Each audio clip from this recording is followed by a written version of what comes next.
mga Battle Cap. So, andito po tayo ngayon sa munting manukan po ni Sir Justin Liban ng Totoy Agri and Poultry Supply. So, ako po ngayon si Bitmin po 357.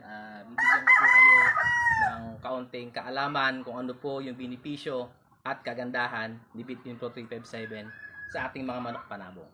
So, ayun mga ka-Battle Cap, si Bitmin po 357, pinagsama-sama na po si B50, B22 at B12. At kagandahan pa po nito, may karagdagan pa, meron siyang probiotics. Na si probiotics, ang tulong niya sa ating mga manok, good for digestion. Ayun mga ka-Battle Cap, ano nga ba ang kagandahan pagka sa probiotics?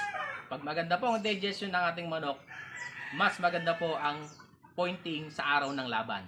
So ayun mga ka-Battle Cap, subukan nyo na po si Bitmin Pro 357.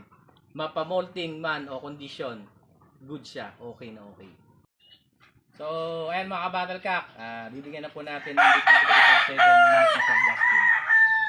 Paliwanag ko lang pala, itong pagbibigay ng Bitmin Pro 357 during molting is once a week. During conditioning, twice a week. Ito na po.